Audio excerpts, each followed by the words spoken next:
juga ya. Oke. Mungkin perkenalan dari aku dulu kali ya. Kenalin semua teman-teman, aku Fadlin Izhar Tarigan, atau kalian bisa manggil dengan Kak Adin ya. Sekarang aku mahasiswa Prodi S1 Teknik Tenaga Listrik atau Power angkatan 2020 dan alhamdulillah kemarin dapat Bright Scholarship batch ke-6. Ya, mungkin boleh next aku pengen coba Bintang Pramudita boleh deh. On mic mau on cam juga.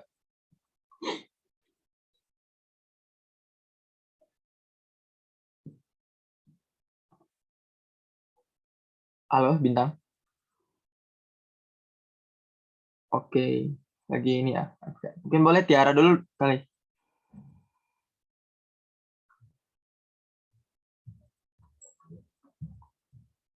Halo Tiara.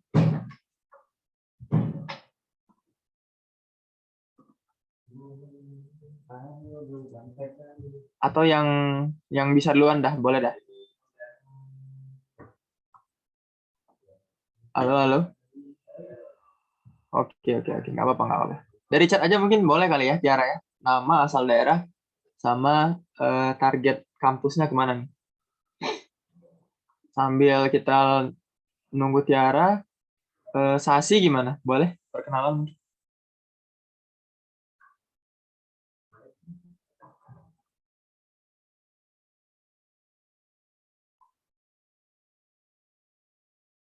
Halo, Sasi? Atau Ajeng atau Fadia mungkin? Oh, aduh, ada yang keluar ya. Tiara ya. Oke. Oke deh, kalau gitu kayaknya pada ini ya, jaringannya ya. Oke, kita coba lanjut aja ya. Hari ini kebetulan karena tadi ya background aku di teknik tenaga listrik, jadi aku mau bahas tentang listrik, dari mulai listrik statis, listrik dinamis, kemudian ada magnet, kemagnetan, induksi magnetik, sama nanti mungkin ini ya tentang fisika modern ya, jadi dualisme gelombang partikel sama relativitas. Oke, kita langsung aja kita coba lihat. Oke, udah terlihat ya guys ya. Nah, mungkin bisa kalian lihat ya. Jadi disclaimer dulu, aku ngambil soal dari buku Wangsit ya. Mungkin kalian banyak yang megang juga. Nah, jadi kan di Wangsit itu udah ada pembahasannya gitu sebenarnya. Tapi aku mau coba nambah beberapa konsep tambahan mungkin ya untuk bisa memperkuat pemahaman kalian lah insya Allah. Oke, jadi kita mulai dari yang pertama ya. Kita setup tempat dulu ya. Nah, kalau yang pertama ini kan katanya ada sepasang benda bermassa M. Sorry, kita draw dulu. Katanya kan ada sepasang benda bermassa M dan bermuatan Q digantung seperti pada gambar, massa tali, semua jenis gesekan diabaikan.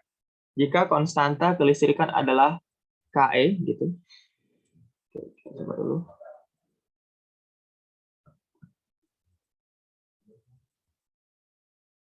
Oke, sebentar. Kembali.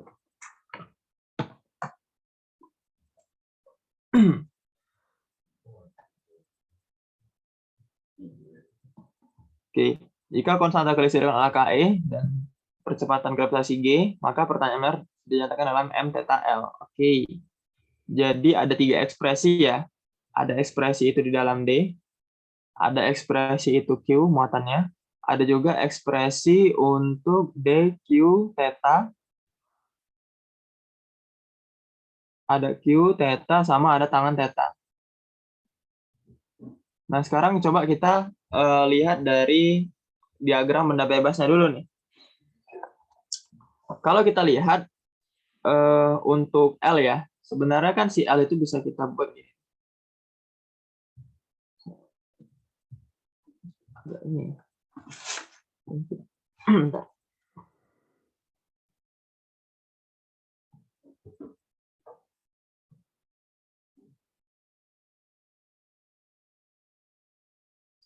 Oh iya, kalau ada yang mau nanya langsung on cam, langsung on mic atau ini aja ya. Iya, langsung on mic aja, soalnya aku nggak bisa lihat chat. Oke, jadi yang pertama itu diagram benda bebas dulu ya. Jadi ada tali tadi, begini. Ini ada bolanya. Tali ini dinotasikan ya, lambangnya itu L. Kemudian dia ada perpanjangan di sana. Tapi kita buat ini dulu, garis horizon. Oke, nah seperti biasa ya. Yang namanya benda kan pasti punya massa, mengakibatkan ada apa namanya? W ya, sorry. Ada W mg. W itu kan berat ya, ada beratnya yang ke bawah. Dan karena dia bergerak, berosilasi, berarti ke kiri itu ada F. Gitu. Dalam hal ini F-nya itu berarti F sentripetal, karena kan dia gerakannya melingkar ya. Nanti lintasannya itu kan dia bakalan melingkar gini kan. Nah gitu. Tapi karena ini muatan ya, berarti M sentripetal bisa juga kita analisis dari F column gitu. Gitu. Jadi ini salah dua opsi ya, bisa opsi yang sentripetal atau column. Kita coba lihat nanti. Oke, kita lihat ada theta ya tadi. Theta itu kan keseluruhan kanan ke kiri, berarti kalau ini kita pisah kasus, ini adalah theta per 2 ya. Theta per 2 ada W, berarti karena kesebangunan ya, ini akibatnya juga theta per 2. Gitu. Iya. Nah, kita coba langsung buat aja. Jadi tangan theta per 2 ini. Tangan theta per 2. Kita coba ekspresi tangan theta dulu ya. Tangan theta per 2. Itu bisa kita tulis FC per W. Jadi tan itu kan desa ya. Depan per samping ya. Ini sudut. Gitu, depan per samping gitu. Jadi depannya itu adalah si FC ini. Kita buat putus-putus lagi ya.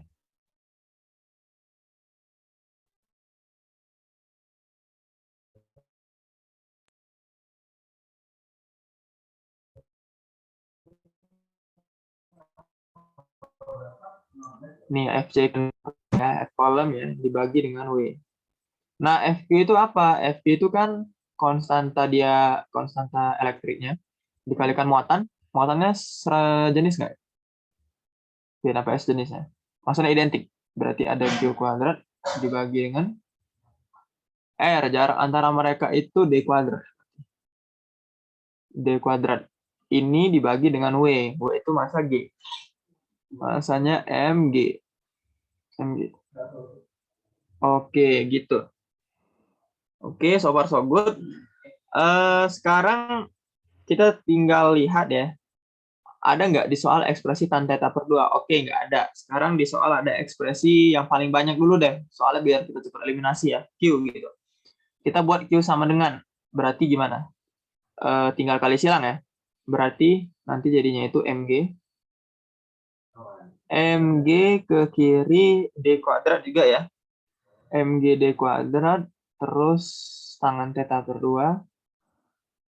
Ya kan? Itu sama dengan Q kuadrat. Oke, dengan K-nya pindah ya ke kiri. 1 per K lah. Oke, sehingga kalau ekspresi Q itu adalah akar dari ini. MGD kuadrat tangen theta per 2 dibagi dengan K. Duh, sorry. Ada nggak tuh? MGD kuadrat tangen theta per 2. Oke, ternyata ini ya, nggak ada ya. Q-nya itu D kuadrat MG tangen theta per 2 per K. Oke, berarti ini ya harusnya ya.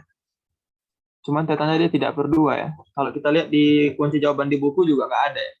Oke, tapi nggak apa-apa. Yang penting konsepnya itu bahwa Pertama, langkahnya diagram benda bebas. Terus kita proyeksikan ya gaya-gaya yang bekerja. Kita incer dari sudut, ya kan? Dalam hal ini kenapa tangan? Karena ya dari sudut yang diberikan θ per 2, kita bisa lihat bahwa ada ke kiri dan ke bawah, gaya kolom dan ke bawah gitu. Gaya gravitasi ya, gaya berat gravitasi. Oke, ini berarti untuk nomor 1. Ada pertanyaan? Nggak ada? Oke, kita lanjut ya. Kita lanjut ke nomor 2. Oke.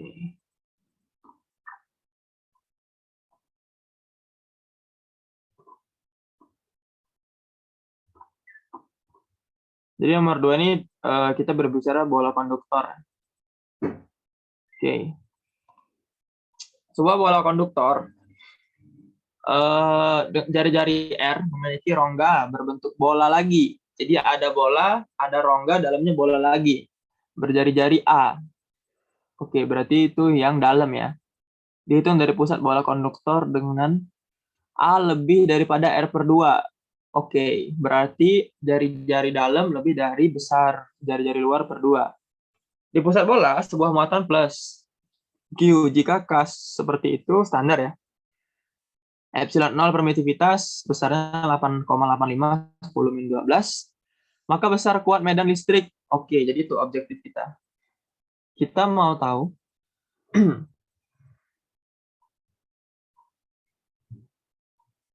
Oke, kita mau tahu besarnya medan listrik.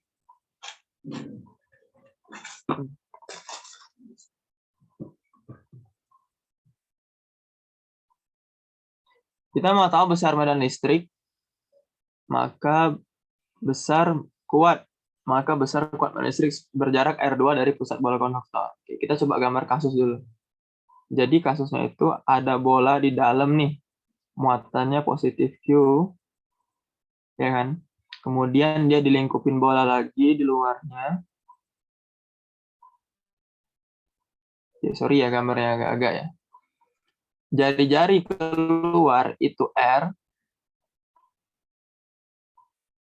ya, jari-jari dalam R kecil itu katanya adalah dinyatakan dalam A. Oke, jari-jari dalam itu A, dinyatakan pusat konduktor dengan A. Nah, dan di mana A ini lebih daripada R per 2. Di pusat konduktor. Oke. Kita mau tahu medan listrik. Kok agak nggak enak? Kita mau tahu medan listrik. Kita mau tahu medan listrik untuk jarak R per 2 dari pusat bola. Medan listrik untuk R-nya sama dengan R per 2. Oke. Gimana ini guys idenya? Kita bisa lihat dulu bahwasannya pertama yang perlu digarisbawahi ini bola konduktor. Jadi di dalam bola konduktor itu tidak ada muatan. Di dalam bola yang ini harusnya aku double ya. Oke, nggak apa-apa lah. Jadi di dalam bola konduktor ini muatannya 0. Kenapa guys?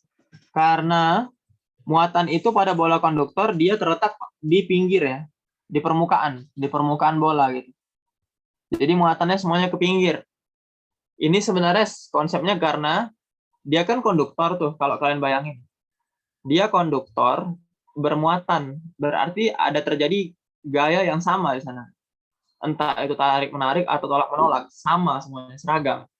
Nah, karena gaya seragam tadi, akhirnya mereka saling menjauhkan. Titik mana yang paling jauh dalam bola? Ya titik permukaan. Nah, itulah. Jadi mereka semuanya lari ke permukaan. Akibatnya di dalam ini E-nya 0. Gitu. Oke, jadi dalam bola itu E-nya 0. Nah, medan di R per 2 itu, kalau bisa kita lihat ya, berarti R, kalau A itu lebih daripada R per 2, bentar, jari-jari dalam lebih daripada R per 2. Dia minta R per 2 ya.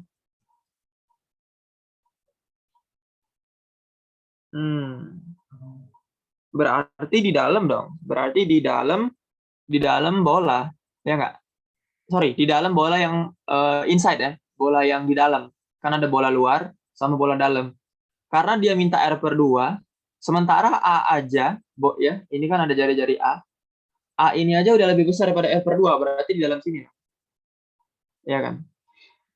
Nah, kita coba analisis ya, pakai hukum Gauss ya. Jadi hukum Gauss itu kan integral ds.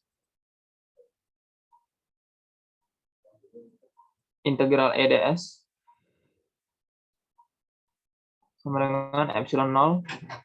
Sorry, Q in plus per epsilon 0. Sama dengan Q in close per epsilon 0. Oke. Nah,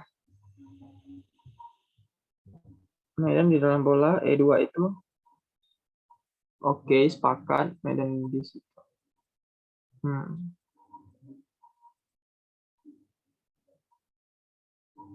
Di R per 2 ya.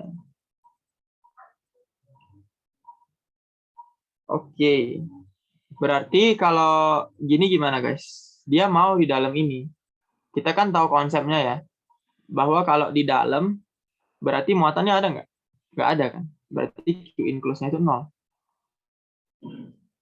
Ya kan? Ya udah. Karena Q incluse-nya 0 ya berarti dia mau nggak mau hasilnya juga 0. Oke, mungkin kalau kalian lihat kuncinya itu sebenarnya di C ya. Karena dia menganggap di titik ini 0 gitu. Padahal ini nggak 0 loh. Ini ada loh E-nya. Ini kenapa aku bilang ada ya? Karena ini kan dia terletak di ini ya. Apa istilahnya? Di luar dari bola konduktor pertama di dalam. Berarti dia mendapatkan efek muatan, efek medan listrik dari bola di dalam. Sementara di sini dikunci dibilang 0 ya. Kayaknya kurang tepat. Ya harusnya nggak gitu sih. Harusnya yang di dalam yang 0 bukan yang di sini. Ya, jadi yang A ya, guys. Begitu. Ada pertanyaan, guys? Masih simpel ya soal-soalnya. Kita coba lagi lanjut. Masih banyak soal.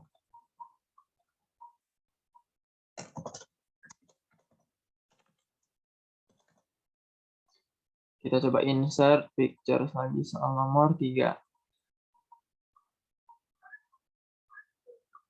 Oke, sekarang kapasitor. Kapasitor 2 bola konduktor.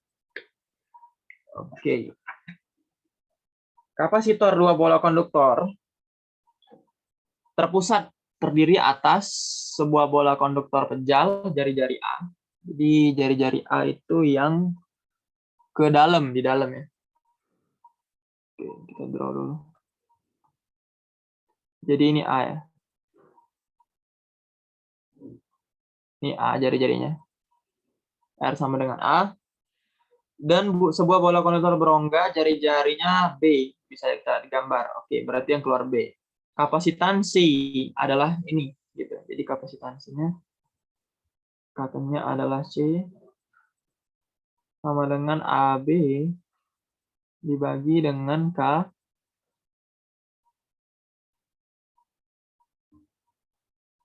B minus A. K B min A. Jika pada kapasitor disimpan muatan Q, tersimpan muatan Q. Energi yang tersimpan W. Oke. W. Jari-jari bola konduktor luar adalah. Oke, jadi dia minta apa istilahnya? Pernyataan ya, jari-jari bola konduktor luar. Kalau kita lihat sebuah bola konduktor berongga dengan jari-jari B.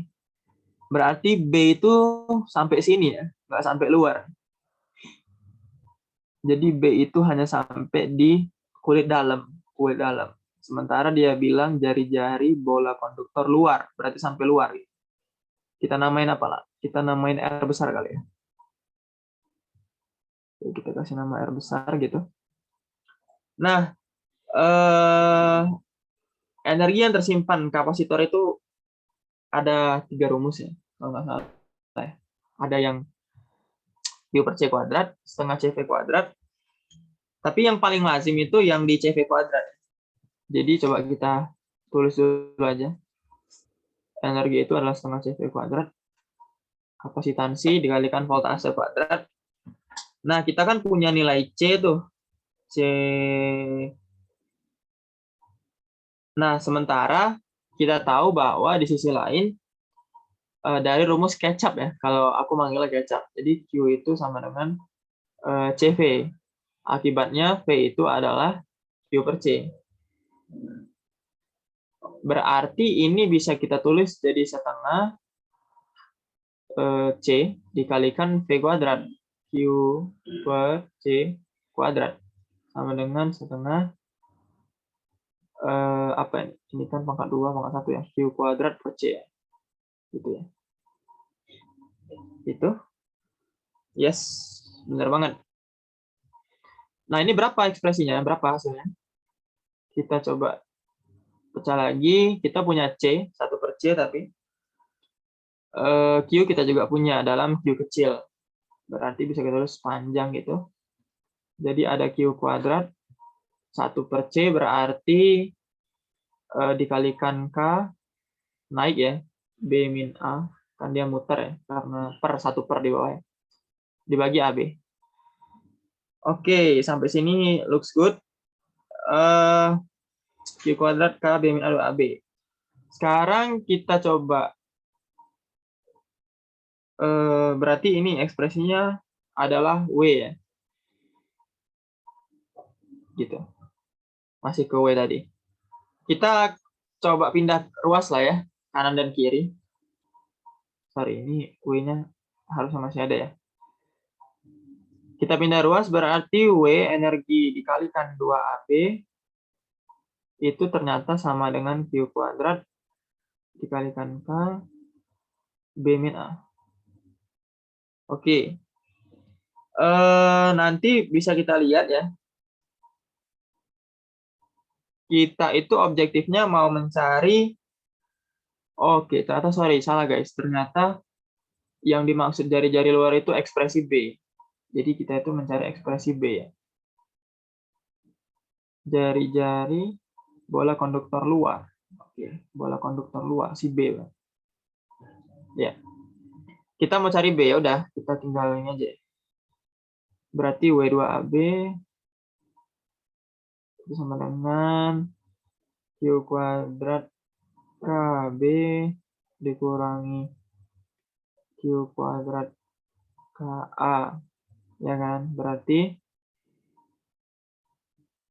W2AB dikurangi Q kuadrat KB sama ini dikurangi ini sama dengan negatif dari Q kuadrat KA. Ini B-nya kita copot jadi B W2A dikurangi Q kuadrat K sama dengan minus Q kuadrat KA. Oke, sekarang gitu.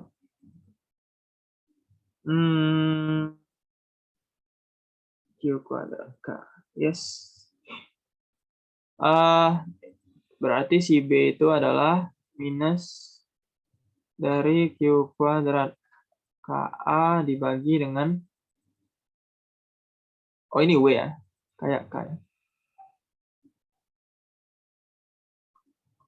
Ini berarti W ya. Duh, sorry. Oke, ini W. Dibagi dengan W2A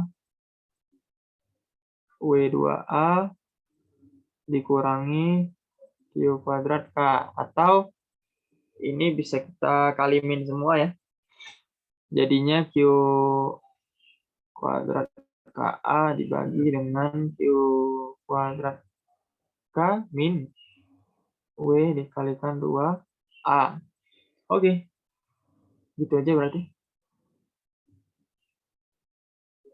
Kaki kuadrat min. Oke, ini berarti ya. Yang D. Oke, kita lanjut ya. Oke.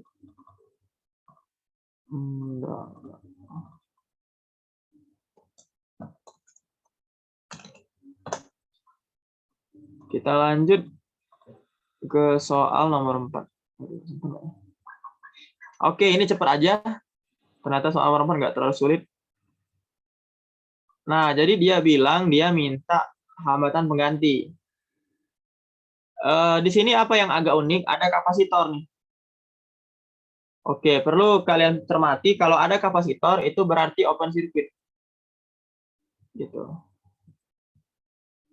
Atau mungkin kayaknya aku jelasin dari awal kali. Jadi gini.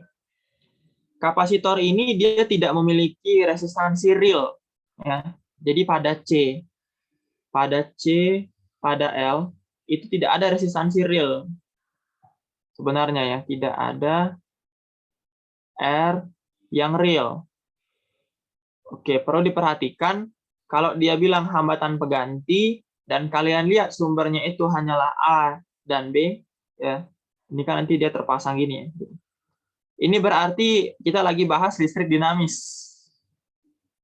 Jadi ada pergerakan muatan dinamis.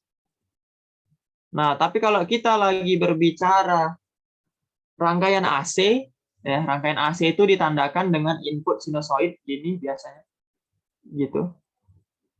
Berarti kita lagi bicara rangkaian AC sehingga C dan L itu punya R atau istilahnya Z dalam rangkaian AC, impedansi. Ya kan, ada kan rumus Z-nya kan, 1 per omega C, omega L gitu-gitu. Tapi ini kita lagi bahas dinamis sehingga tidak ada R real. Tidak ada R real, kita lihat lagi sekarang. Pada C, ya itu dia jadi open circuit atau putus, kabel putus. Kabel putus.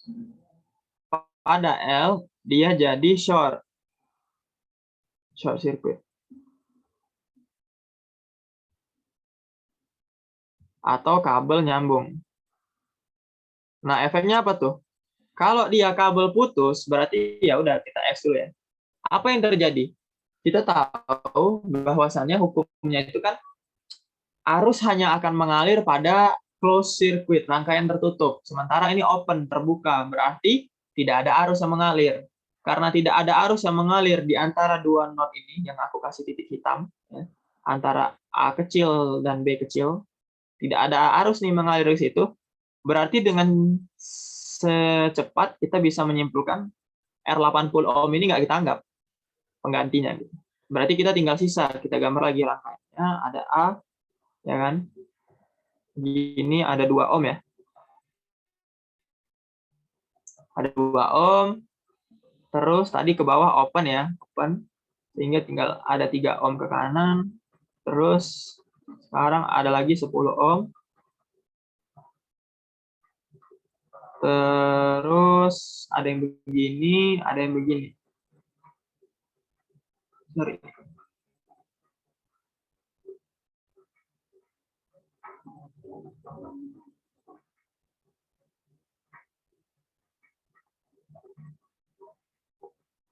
Ini 10 ohm. Yang ke atas juga. Ini 10 ohm. Oke. Sekarang kalau kita lihat ya, apa yang bisa kita eliminasi lagi di sini? Ternyata ini nyambung. Ternyata ini juga open circuit nih. Berarti nggak kita anggap ya. Kita hapus aja. Oke, berarti ya udah tinggal ini doang. Berapa nih penghambatan penggantinya? Berarti kita selesaikan dulu yang ini, yang 10-10. Aku kasih untuk R ini berapa namanya? Aku kasih RS kali ya. Jadi RS itu adalah apa? 10 kali 10 dibagi 10 tambah 10, 20. Berarti 100 dibagi 20. 5 ohm.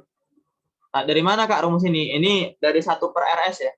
Jadi kan 1 per RS sama dengan 1 per R1 ditambah 1 per R2 ditambah 1 per Rn. Seterusnya gitu. Nah, nanti kalian bawahnya kan dikali itu, atas ditambah dijumlah. Nanti kan dibalik hasilnya gini. RS.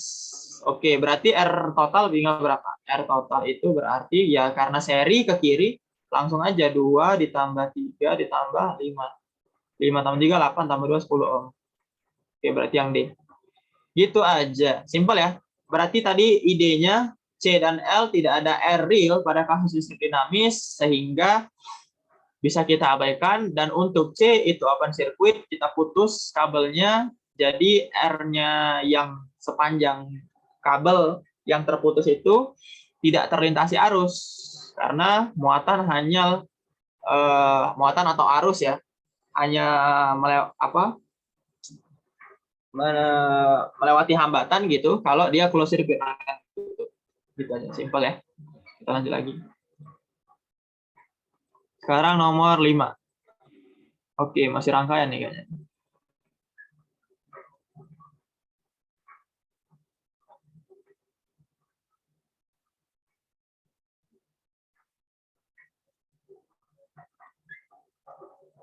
Nah, sekarang ini dia nanya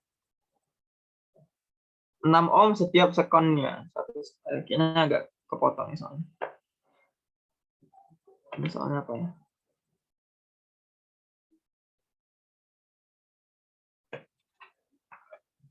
Bentar ya, ini soalnya kepotong 6 ohm setiap sekon. Oh, iya ya. Bentar, kita tulis dulu soalnya. Jadi itu di nomor 41.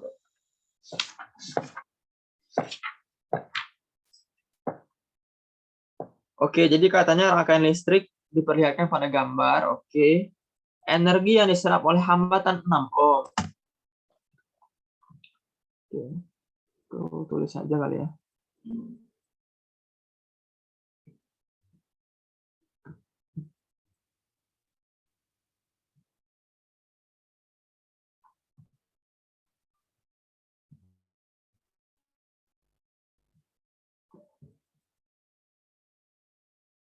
Jadi agar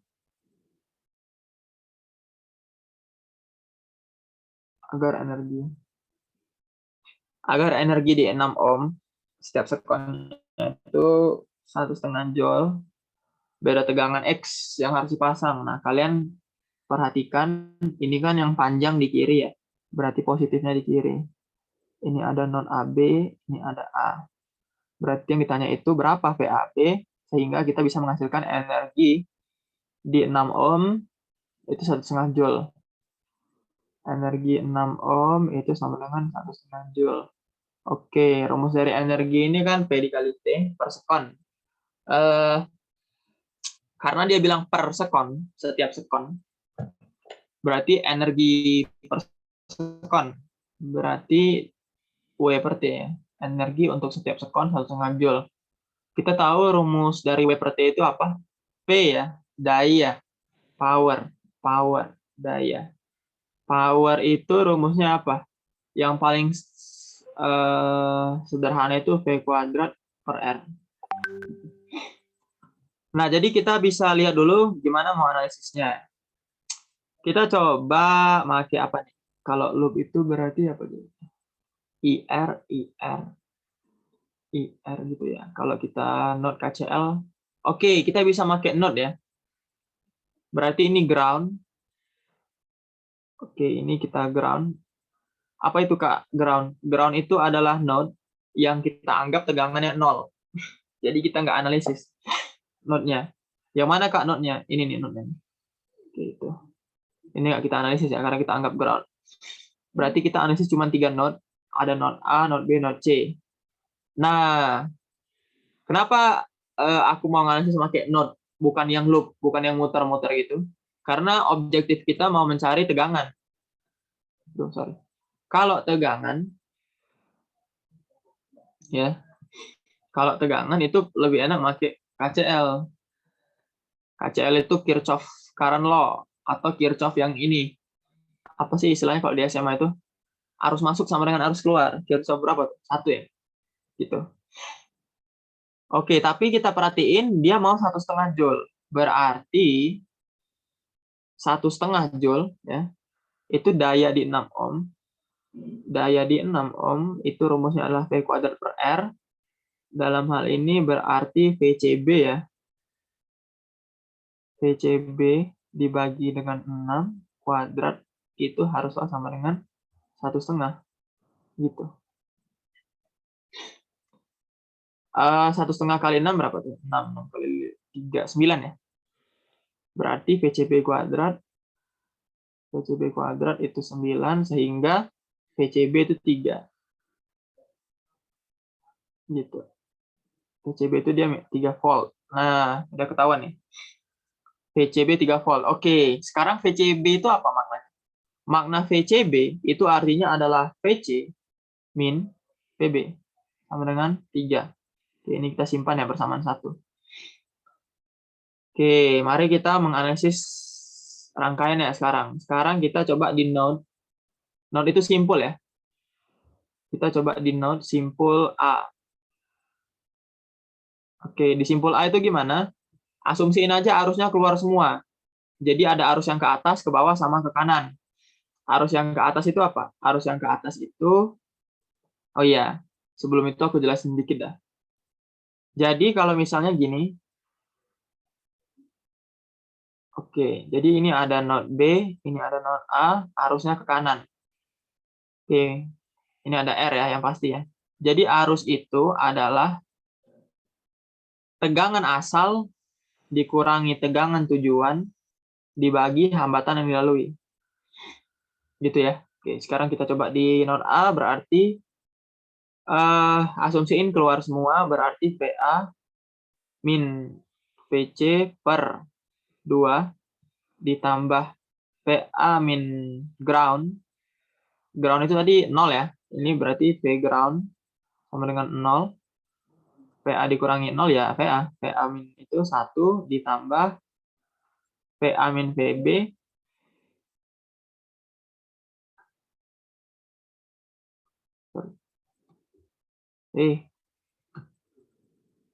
gimana sini?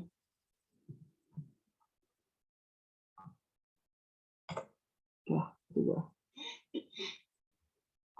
Oke, kita kan nggak tahu ya arus ke AB ya. Jadi kita buat aja IAB gitu. Ini sama dengan 0. Oke, ini persamaan 2 kita. Sekarang kita di node C, bisa gitu.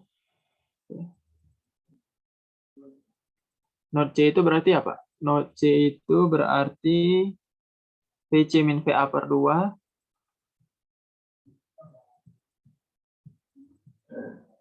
ditambah VC min VB per 6, VC min VB per 6 ditambah VC min V ground, berarti VC per 3 dengan 0. Oke, kita coba simplify dulu. Yang ini berarti kalikan 2 semua, jadi 2 VA minus 2 VC, 2 VA minus 2 VC, ditambah ini VC ya, ditambah lagi 2 VA, ditambah, sorry, ini nggak ada 2-nya.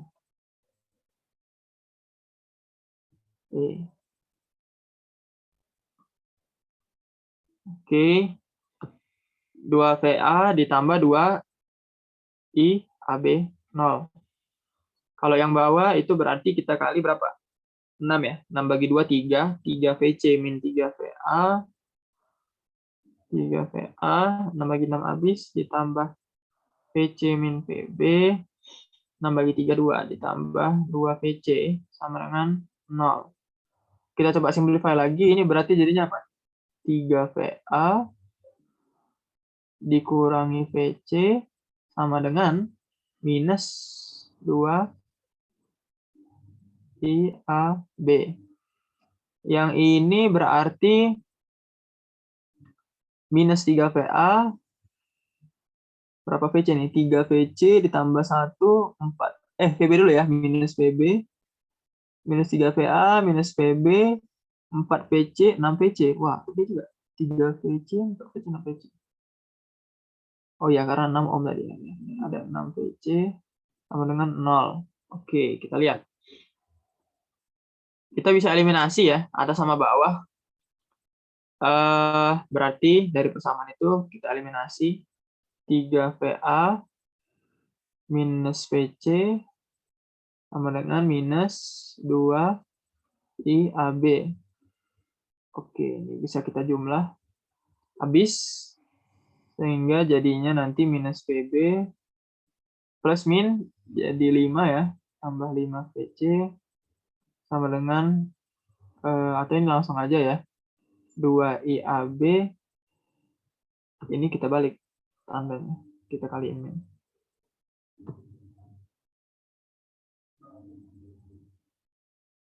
Oke. PB min 5 PC. PC min PB itu 3.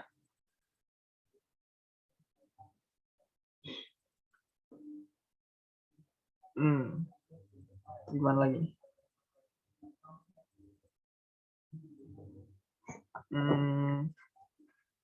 Bentar ya, aku coba lihat dulu ya. Dia kemana lagi? Ini soal nomor berapa detik?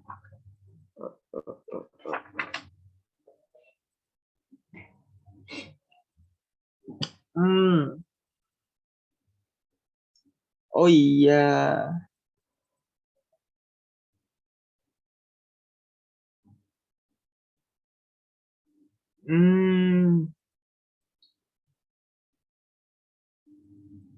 Iya guys, benar. Oke. Jadi sama aja. AA, VA itu kan sama dengan VB.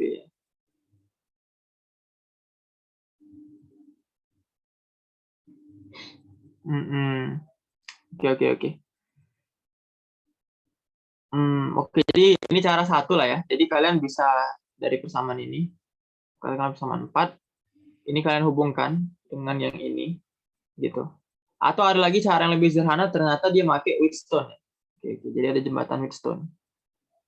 Nah, jembatan Wheatstone itu gimana tuh?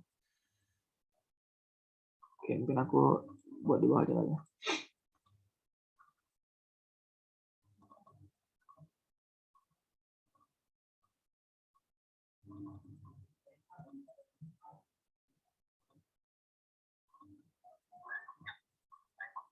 Bentar.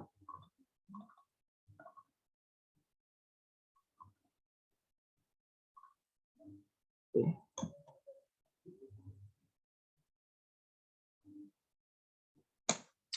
Jadi dia pakai Wheatstone, guys. Oke.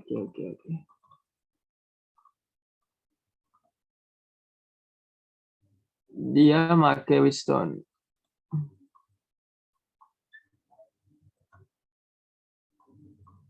Oke, jadi Wheatstone itu kesetimbangan node ya.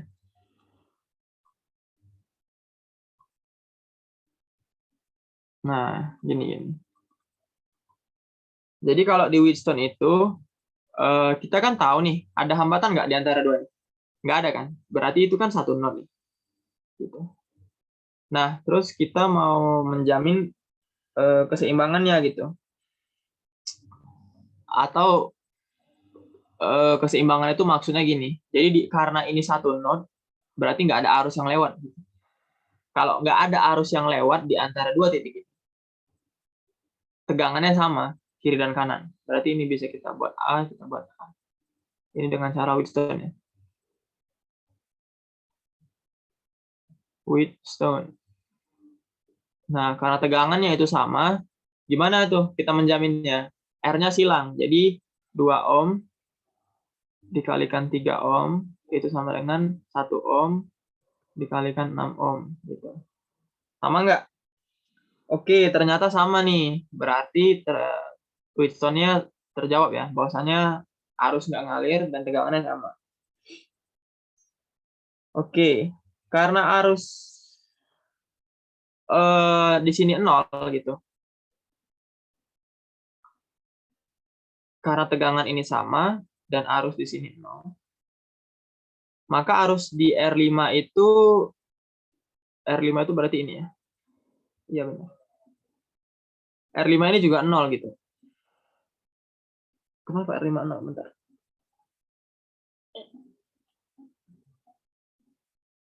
Kok R5 di 0 sih?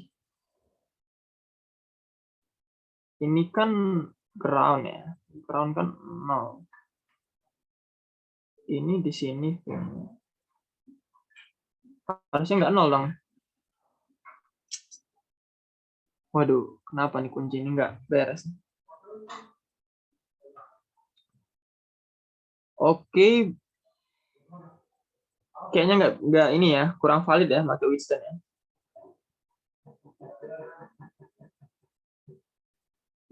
Jembatan Whiston itu kan node di sini dia harus tegangannya sama sehingga harusnya 0, harus di R5. Oke, ini kayaknya kurang valid ya. Kurang bisa ini.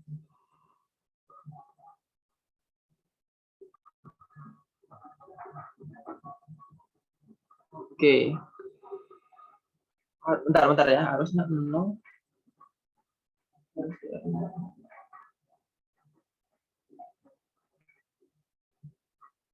Ini kan 0. Oh, bentar. Harus 0 itu karena tegangannya sama. Oh iya. Tapi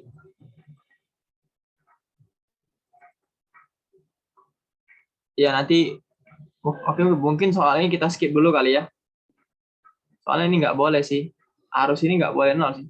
Dia nggak 0. Harus di IR5 ya. Oke. Kita coba next soal dulu lah ya. Kita coba next soal dulu. Waduh.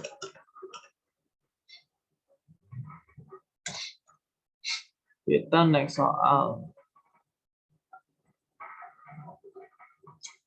Kita coba ke kemagnetan ya. Oke, kita bahas ini sekarang, torsi kemagnetan.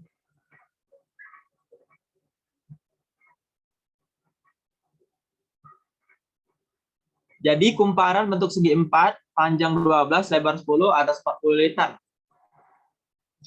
Lalu arus 2 ampere.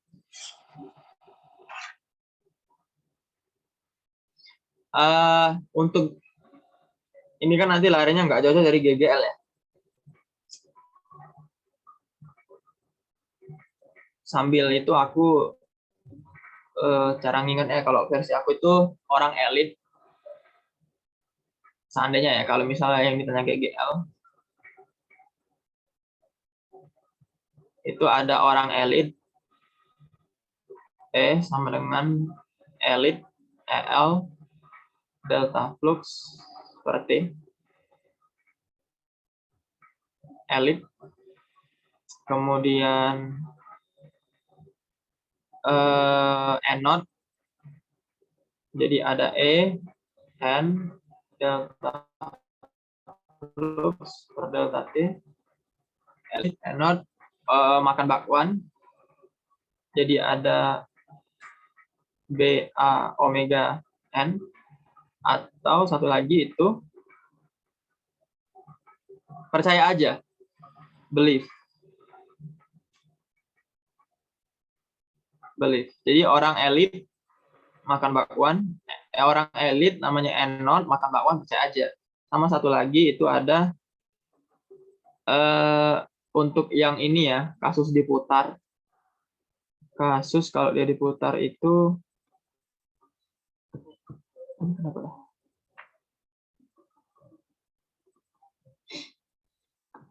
dia itu jadi setengah B omega L kuadrat.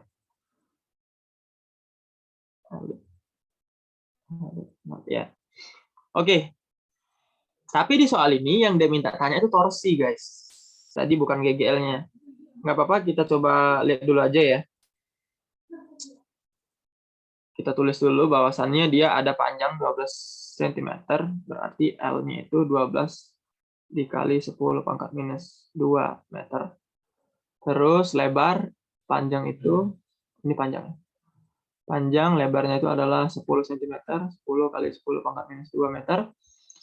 N lilitannya ada 40. Arusnya itu 2 ampere. Kumparan berada dalam medan seragam. Medan seragam 0,25 Tesla. Besar torsi yang dialami kumparan, torsi perputaran. Perputarannya itu berapa? Gitu. Kita bisa nyari luas wilayah dulu ya, luas area ini. Luas area itu berarti P kali L itu nanti di 0,012 meter kuadrat. Nah, rotasi itu kan bisa ini ya, pakai momen couple untuk magnetik. Jadi untuk momen couple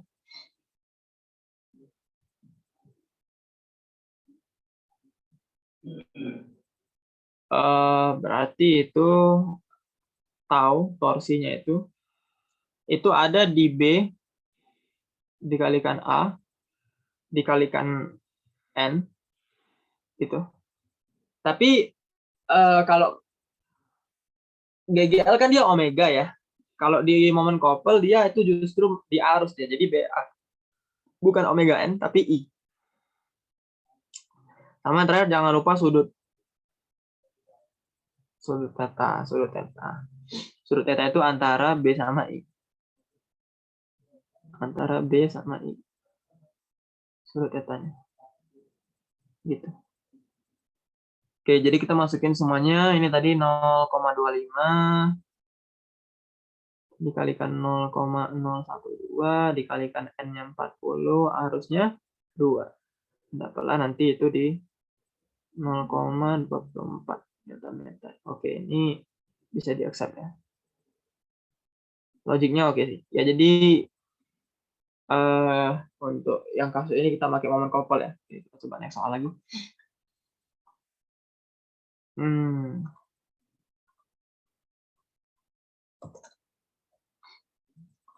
Insert. Tadi kita udah bahas momen couple, kemagnetan. Ada yang kita skip ya. Oke, boleh ini dah. Ini agak rumit. Siap. Oke, jadi ini agak sedikit hot ya. Bahwa ada kelihatan nggak ya kecilan. Tuh. Jadi dua buah kawat konduktor sejajar dan berjarak L 1 meter. Dipasang membentuk sudut theta 30 terhadap bidang horizontal. Ujung bawah kedua kawat terhubung dengan R. Nah, ini kalian kalau sudah ada R, intuisinya pasti ada I arus. Kenapa? Karena pasti ada GGLN tercipta, harusnya. Gitu. Karena ada medan magnet yang berbeda ya di antara dua kawat, berarti nanti kalau itu perbedaan medan magnet itu menciptakan ya, menimbulkan GGL dan dibagi R sehingga bisa jadi ada arus. Itu intuisi awal ya. Sebuah batang konduktor dengan massa M bergeser turun di sepanjang rel dan batang membentuk suatu rangkaian tertutup. Ini udah terpenuhi kan? Ada R, rangkaian tertutup, berarti ada apa di situ yang mengalir? Ada I arus. M bergeser turun sepanjang rel tanpa kehilangan kontak dengan rel, sehingga rel dan batang membentuk suatu rangkaian tertutup. Pada rel tersebut terdapat medan magnetik seragam 2 Tesla. Ya, kita lihat, dia nanya jika batang turun laju konstan, masa batang R. Cukup banyak ya informasinya. Oke, sebentar.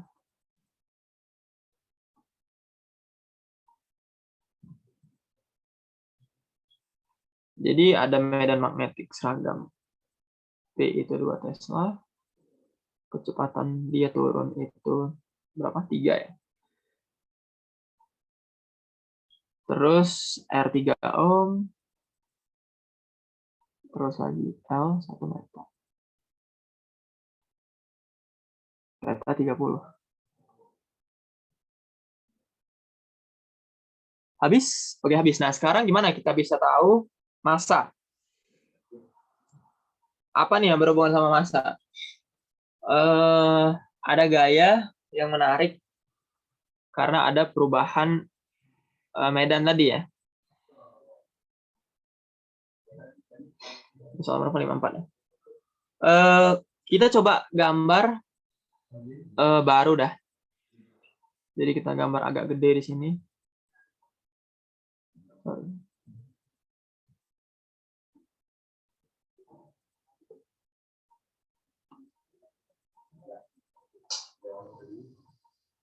Di sini ada R, gitu.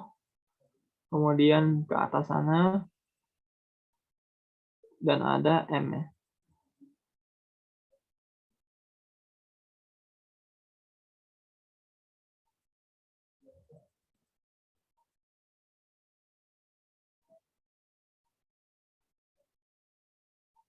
Nah, ini M.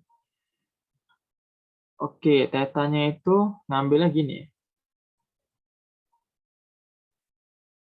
Kalau kita ngikutin soalnya gitu ya. Gitu. Itu ada theta, ini ada L ya. Berarti L-nya nggak sempurna ya. L-nya justru gini.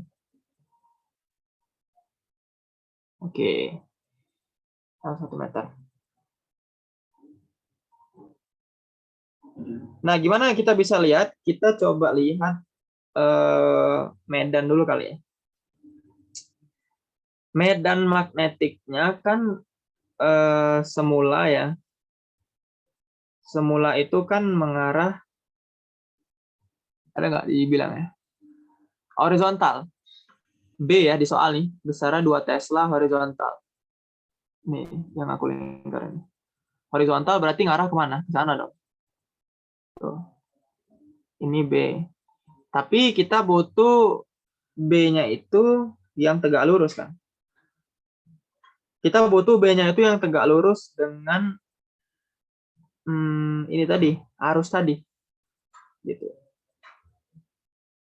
Dan arus itu mengalir pada siapa? Pada R kan? Arusnya mengalir gini. Berarti kita butuh tegak lurus nih. Kita butuh ke sana nih. Butuh ke sini nih, arah. Tuh, kita butuh ke situ. Berarti kita proyeksiin aja. Gitu. Bahwasannya ini adalah B aksen. Yang nilainya tegak lurus ya. Ini theta.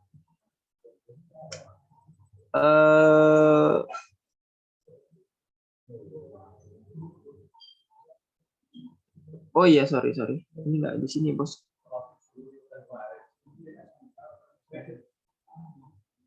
Kok tetanya di situ? Theta itu berarti kalau dia lurus gini, ya benar dong di sini ya.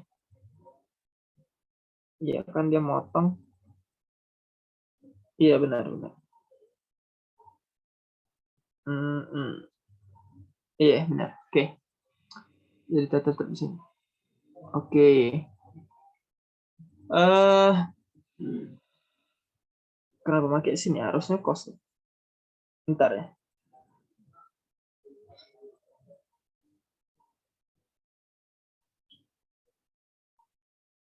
Sudut tetanya itu kan yang ini ya, horizon. Ini horizon. Kita potong di bawah benar. B-nya itu dia bilang horizon, berarti yang ini kita mau ke atas. Berarti cos dong, bukan sin. Waduh. Ya, kita coba yang benar aja ya, cos ya. Berarti itu jadinya B cos theta ya. Karena kan sudut nempel. Dia sudutnya nempel ke sana. Kecuali kita mau nyari kali 30 ditambah 60 ke sini berarti. Nah, kecuali kita mau nyari yang ke sini. Katakanlah ini alfa gitu. Yang arah alfa baru pakai sin. Kan ini nempel ya. Harusnya cos gitu. Oke, berarti itu ya. B aksennya B cos theta. Theta 30. Berapa itu? Berarti B aksennya 0,5. Sorry, 2 Tesla ya.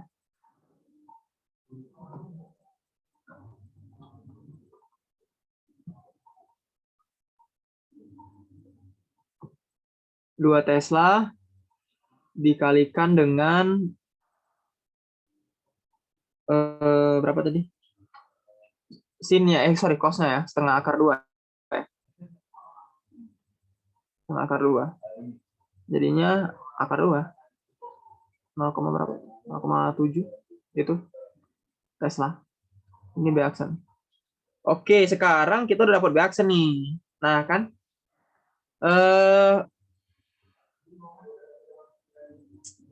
kita mau ke arah intuisi arus ya. Jadi kan arus itu ini ya, GGL per R ya, GGL per R. Kita coba cari arus.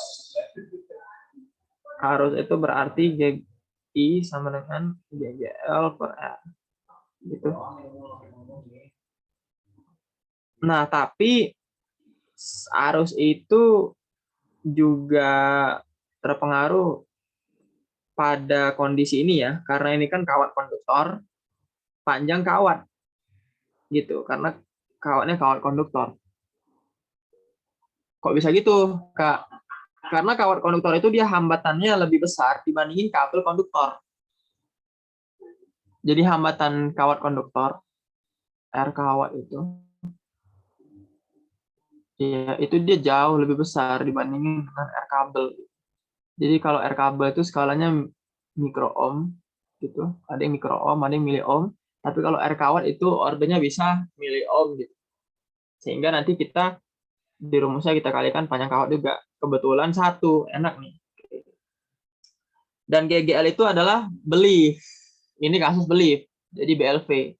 Karena ada kecepatan kan. Belief. Jadi B-nya itu B aksen tadi dikalikan belief. BL kita kalikan V dibagi R. Udah. Masukin aja semua angkanya, nanti kita dapat hasilnya itu 1 ampere. 1 ampere. Nah, sekarang tinggal kita masuk ke analisis gayanya nih. Tadi kan dia bergerak nih karena ada gaya magnetik. Gaya magnetik itu apa? Ini ada gaya magnetik FB, tapi di sisi lain ada yang menahan dia, yaitu ininya sendiri, beratnya sendiri gitu. Oke, ini kembali. Ya, jadi ada yang menahan dia si beratnya sendiri gitu. Gitu. Kalau dia ketarik, ini B medannya masuk, dibilang nggak? Arah horizontal. Berarti kalau medan, bentar ya. Arusnya itu kan medannya ke sana. Arah arusnya itu medannya itu ke sana. Arusnya oke, berarti kebalik ya. Berarti F-nya di atas. Oke.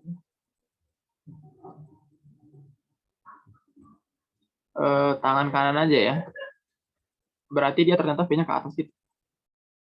Oke, nggak apa-apa. Berarti di bawah ini apa dong? Di bawah ini jadinya MG. MG itu kan gini ya, lurus ya. Yang ke sini apa nih? Kalau ini lurus, gitu. Ini ada theta, tapi tetanya dia nggak nempel. Ya kan? Berarti sin. MG sin. MG sin theta. Oke, kita masukin dah. Berarti MG sin sigma F dulu ya. Sigma F kesetimbangan itu 0. Sehingga hasilnya adalah MG sin theta, ya kan? Itu sama dengan FL, gaya karena magnetik. Gaya magnetik itu apa? B dikalikan arus dikalikan L. B aksen ya. Ya udah, berarti kita dapat dong. Berarti ini M dikalikan 10 dikalikan sin theta setengah sin 30 ya. B aksen berapa? B aksen tadi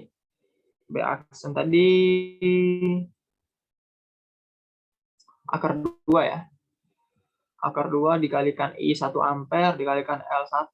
Ya dapat M-nya. Akar 2 dibagi ini kan 10/5 ya. Akar 2/5 kilogram. Nah, nampaknya nggak ada ya di sini ya. Ini akar 2 itu di 0,7 ya. Benar nggak? 0,4 ya. 0,4.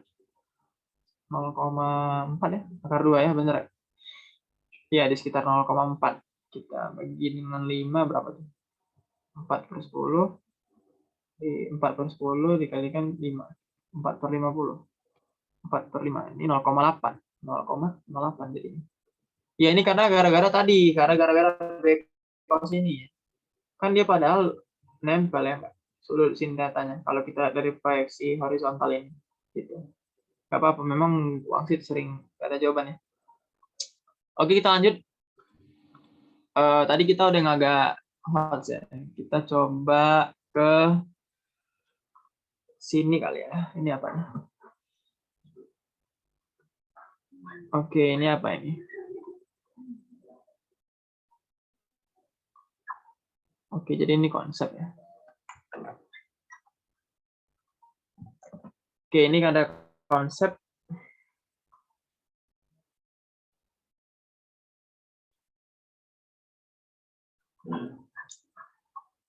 Partikel bermuatan positif Q.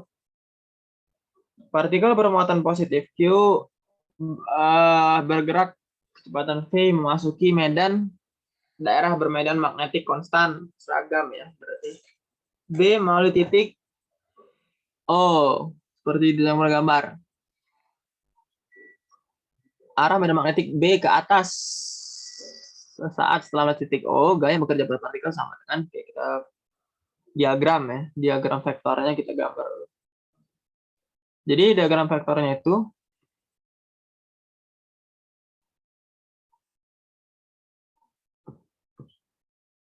ini untuk nomor 55.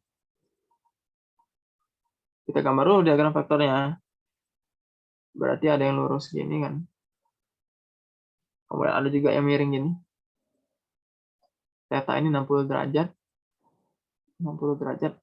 Dan dia katanya bergerak kecepatan V memasuki. Berarti ke sini ya.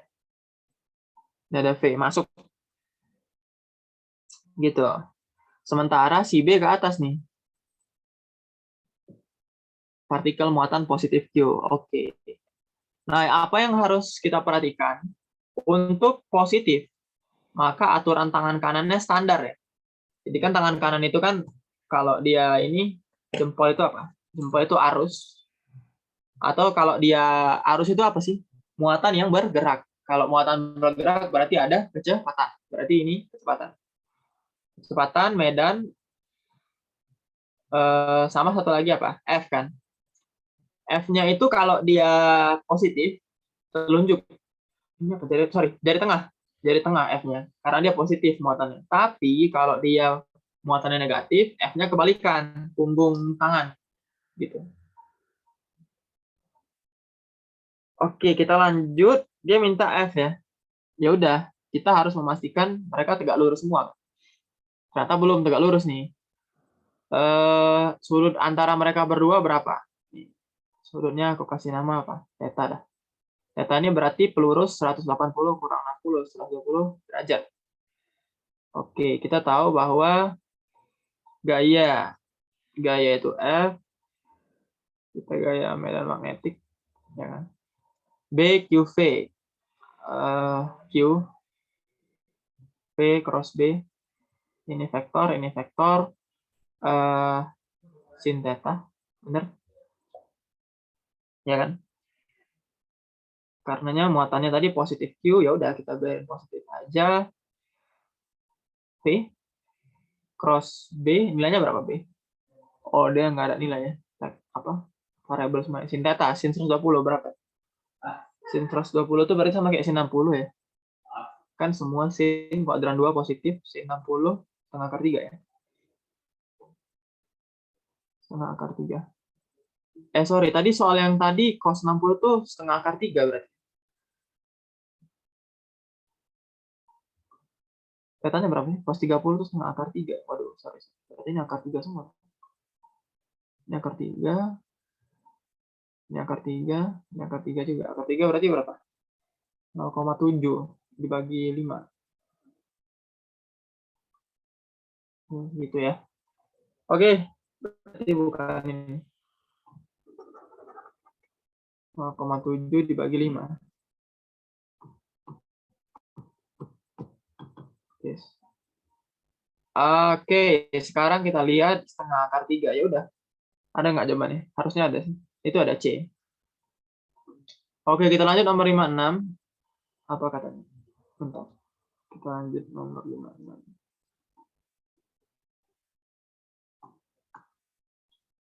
Jadi di nomor 56 ini katanya partikel muatan positif Q lagi.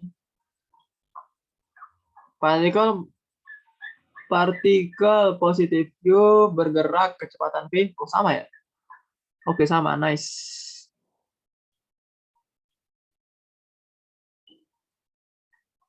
Nah, ini di arah medan magnetik, ya, partikel bergeraknya gimana?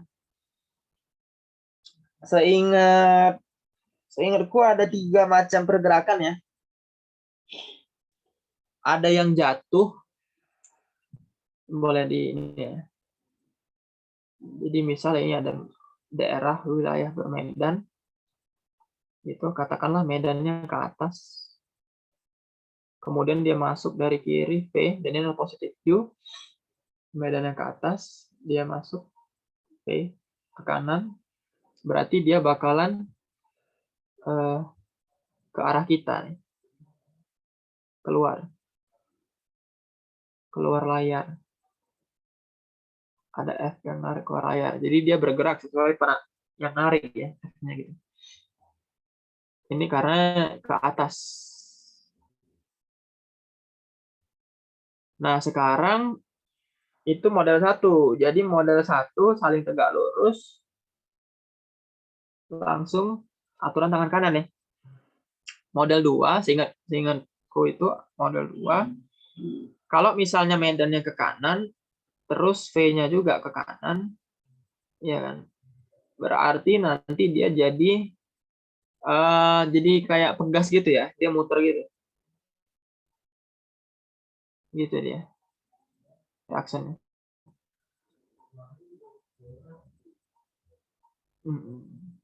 Kalau dia ke kanan, medannya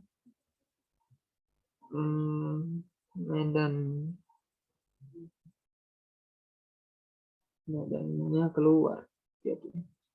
Iya ya, dia kalau searah, bentar, medannya ke sana, kecepatannya juga medan. Ya, dia muter gitu ya kalau searah. Nah, sekarang kita ada sudut nih antara dua nih.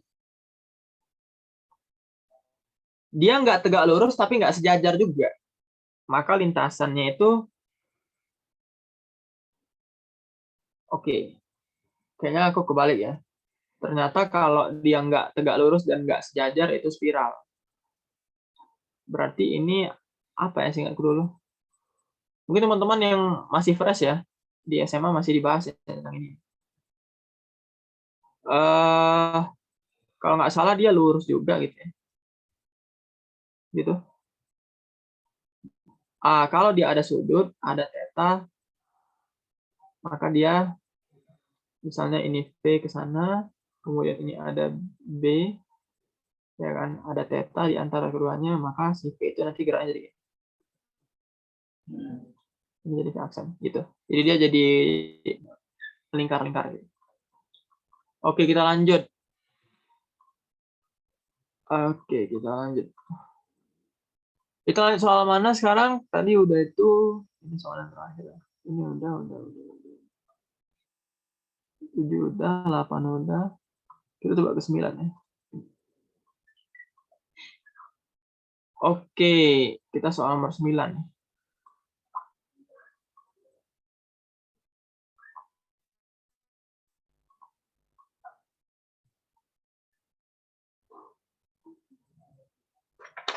Soal nomor 9.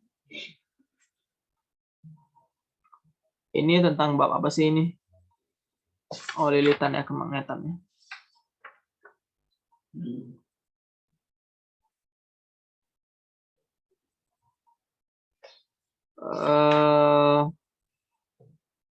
Yang mana sih itu soalnya? Bentar ya guys. AC. Ada AC. 1,6 ampere. Oke.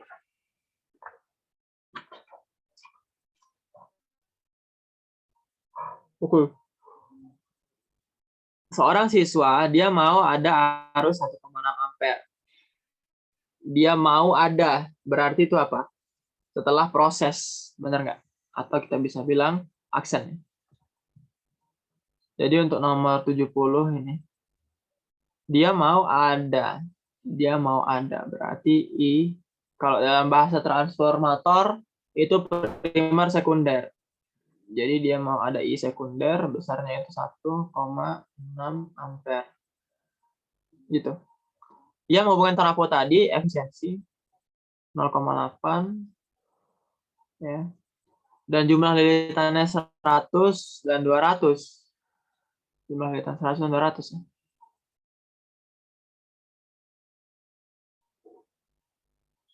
Hmm. 100 itu berarti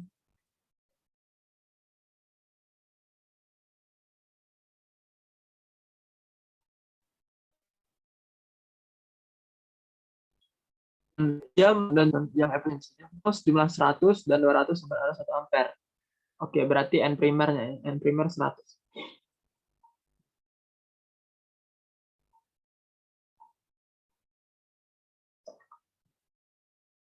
Oke, jadi idenya tuh gini. Kita dapat 1,6 itu setelah menghubungkan sumber arus ini ke 200 lilitan. Berarti itu yang sekundernya gitu idenya. Berarti yang primer yang 100 lilitan. Yang primer itu 100. Nah, katanya yang primer itu 100.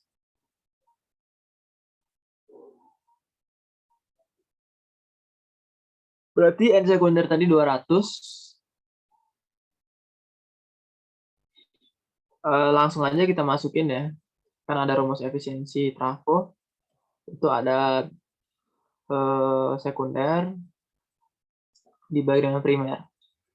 Oh iya, jangan lupa ya. Ini itu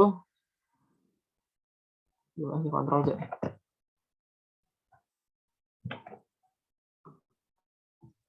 Baru nggak bisa kontrol Z. Oke, bisa.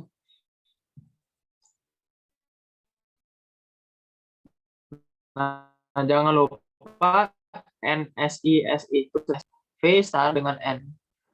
Jadi PSIS itu apa? PS, daya sekunder. Dibagi daya primer. Yang mana daya primer? Yang ini, yang bawah. Tinggal kita masukin angkanya, NS sekunder 200 dikalikan IS 1,6 ampere, ini ada 0,8, primer 100 dikalikan I primer.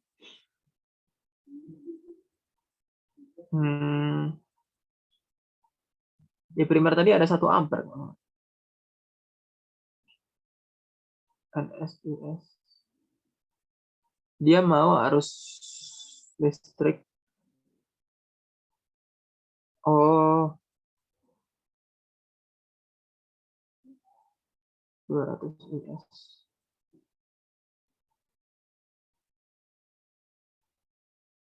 Oh, sorry guys. Maksudnya tuh gini. Sorry.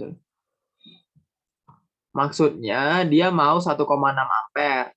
Kalau lilitan primernya itu 100, gitu, IS-nya berapa? Kalau lilitannya 200, jadi berapa? Sorry.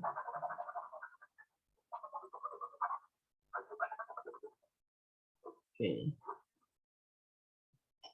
Jadi dia itu mau dengan NP 200, jadi ini NP semua. Sorry. Transformator, jumlah lilitannya 100 dan 200. Katanya gitu.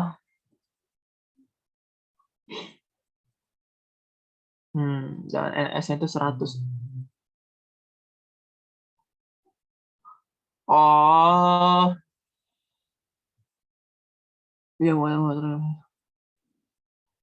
Oke, gini. Menarik.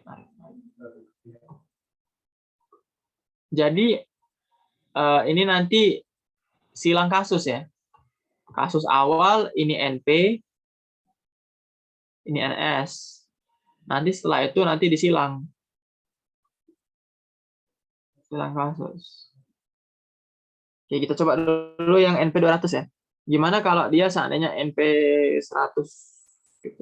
Kalau dia NP 100, akibatnya NS 200. Berarti 0,8 sama dengan NSIS ya. NS 200 dikalikan IS yang dicari.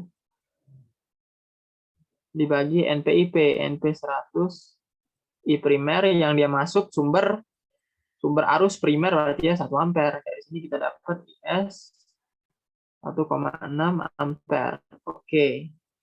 Sesuai dengan yang diinginkan ya.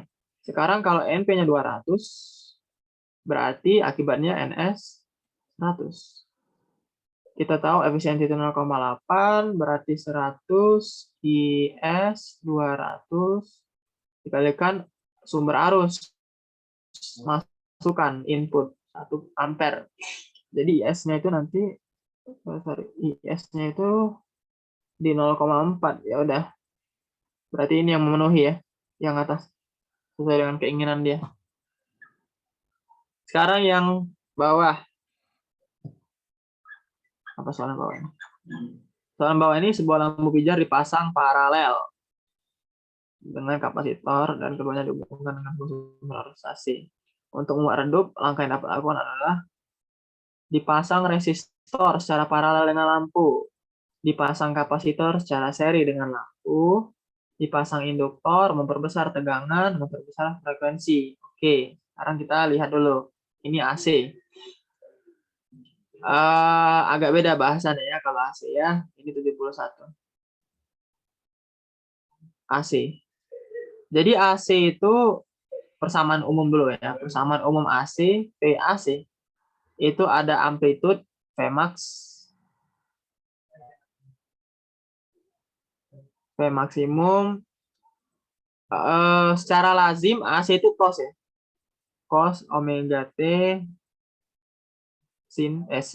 cos omega T minus omega 0 gitu atau theta 0. Theta 0 gitu. Fasa. Ada lagi minus fasa gini. Gitu. Oke, fasa ini maksudnya perubahan antara fasa V dan fasa I. V dan I. Nanti dicarinya pakai tangan theta itu. Jadi tangan theta itu sama dengan apa, masih ingat VL min VC per VL. Atau boleh juga langsung aja XL kita pakai impedansnya bagi XR ya. XR itu kan sama dengan R. Gitu. Nah, sekarang kalau kita perbesar tegangan AC-nya, berarti yang ini, ya tegangannya makin tinggi dong. Kalau tegangan makin tinggi, berarti kemampuan untuk memindahkan muatan semakin besar. Akibatnya arus makin besar. Ya, dia nggak bakal redup. Makin terang dong. Kan makin banyak muatan yang melewati. Gitu. Kalau kita perbesar frekuensi, ini kan 2PF ya. 2PF. Kalau frekuensinya naik, berarti nilai sudut juga naik. Cos itu kalau sudutnya naik, dia mengecil ya. Jadi ini mengecil. Ini komponen cos segala macam ini mengecil. Oke, ini bisa kita simpan. Dipasang induktor secara paralel dengan lampu. Induktor itu apa? Induktor itu penghambat arus. Paralel tapi. Nggak ngefek dong. Induktor itu ngefek kalau seri. Kalau secara paralel dia nggak ngefek. Berarti ya nggak ada apa-apa. Kalau kapasitor secara seri, kapasitor itu menghambat tegangan ya. Menghambat tegangan yang masuk ke lampu. Karena tegangannya terhambat, ada drop tegangan di sana. Tegangannya turun, arusnya turun, bisa jadi. Dipasang resistor secara paralel. Resistor secara paralel itu tegangannya tetap sama, arusnya turun. Harusnya turun pada lampu. Oke, bisa jadi.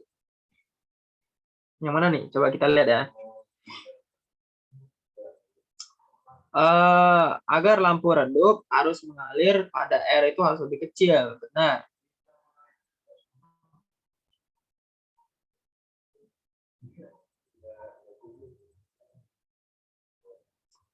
Oh, oke. Jadi kita coba dari persamaan AC ya. Persamaan AC itu apa? C ini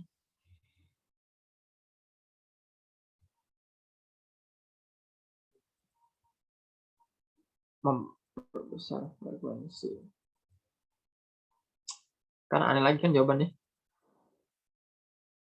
Ya, jadi jangan terlalu percaya dengan ini ya, dengan kunci jawaban ya guys. Nggak selamanya benar juga nih. Aneh lagi. Jika frekuensi besar, Z besar. Oke.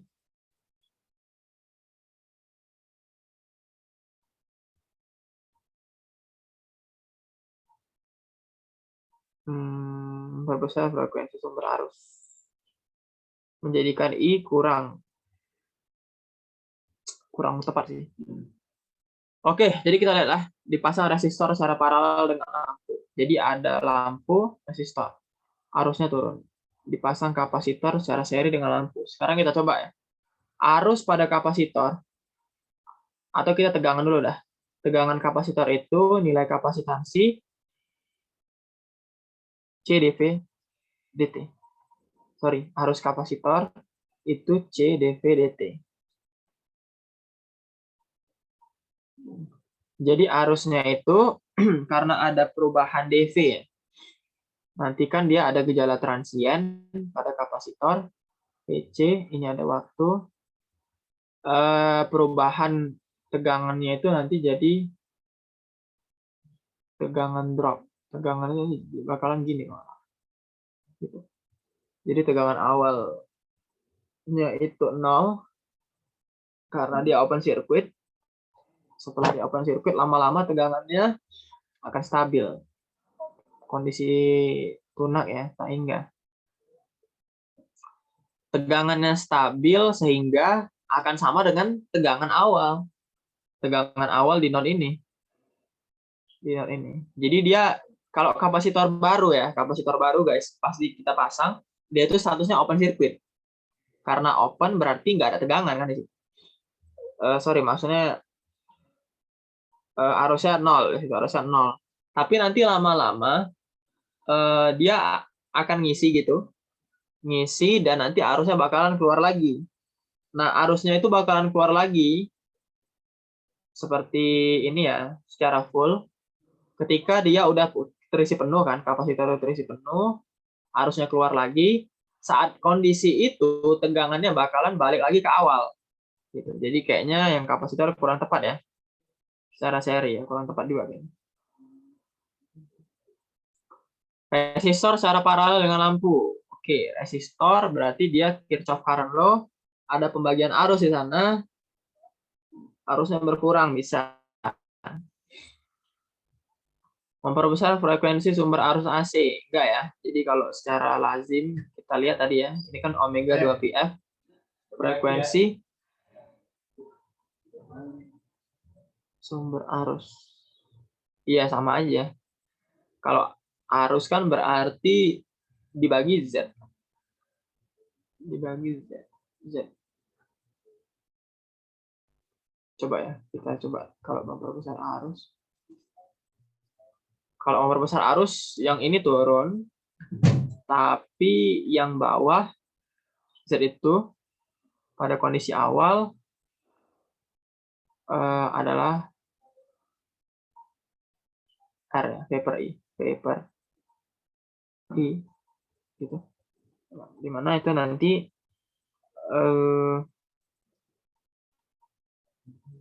si Z ini berarti R kuadrat ditambah XL-nya 0 min XC kuadrat gitu. Kita akarkan sama dengan V per I. Oke, sekarang kita lihat. Kalau kita bilang sumber arus, berarti jadinya Vmax per Z ya. Ini kan, Vmax per Z.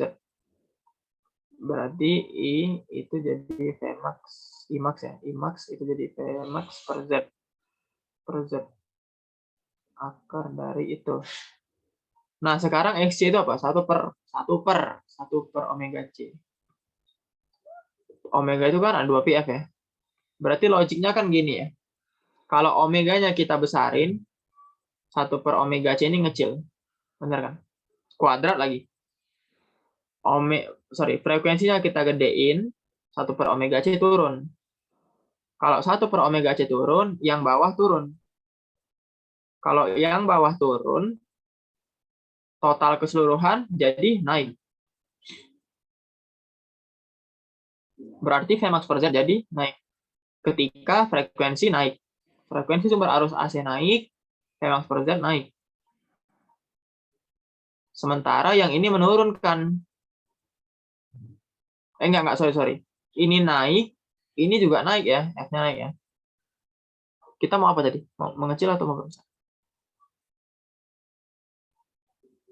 Untuk redup. Kita maunya turun kan? Gitu. Ini kan nanti jadi persamaan I ya. Yang Vmax per Z, I arusnya naik. Arusnya naik, ya udah jelas dong. Berarti dia nggak bakal redup dong. Beda berarti yang A ya. Resistor. Itu guys. Oke, kita insert lagi gambar. Kita coba sekarang ke Vismod ya, fisika modern. Oke, jadi 3 soal terakhir itu Vismod. Kalau 15 menit cukup lah, pas. Oke, apa nih? Sebuah pesawat. Tapi sebelum itu,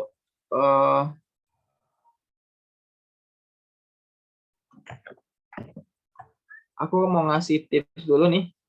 Jadi untuk di Vismod itu kan ada apa ya istilahnya? Bukan besaran sih, apa sih itu istilahnya? Nama depan itu konstanta ya, konstanta di fisika modern itu yang sering kali kita cari gitu. Nah, jadi ada cara cepatnya. Ini beda topiknya. Ini cara gitu lah ya. Ada segitiga itu. Segitiga. Gitu. Oh my god, udah lupa. Udah lama banget ini. Bentar. Jadi segitiga G2 ini ada 3 komponennya. Ada komponen power, komponen gamma, sama komponen P.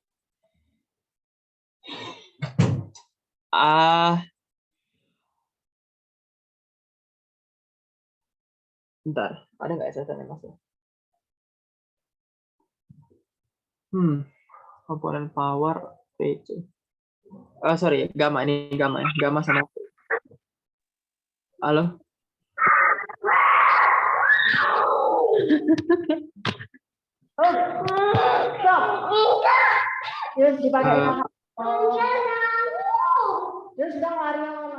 Mungkin boleh di ini ya, di off mic ya, Padia ya. Oke, sip. Ya, jadi cara jahitunya itu di sisi yang paling panjang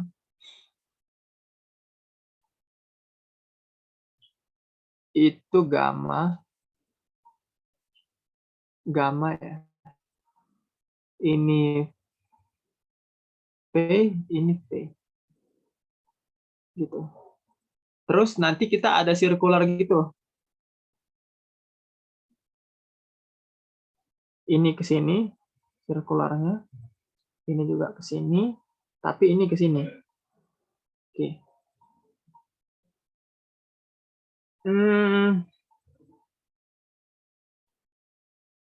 Ya, harusnya nggak salah ya. Nah, sekarang gimana tuh maksudnya, Kak? Maksudnya gini. Contoh, kalian mau mencari nilai V, kecepatan. Tapi kalian tahu nilai gamma nih. Katakanlah gamanya itu 5/3C. Ini sama dengan gamma.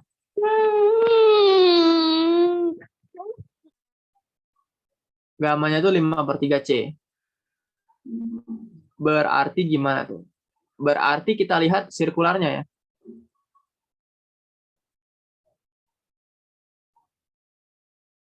Ada yang jadi pusat center.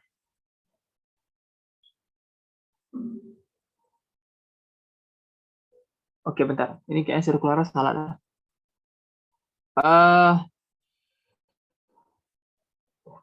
Pusatnya itu di P apa?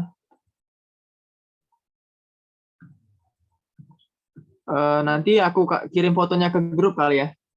Aku coba cek di buku catatan lamaku dulu. Oke, nanti aku coba kirim ke grup aja dah. Oke, tapi kita coba bahas dulu ini dulu lah. Sebab pesawat super cepat bergerak dalam terhadap bumi, jadi ada VCB gitu ya, 0,6C.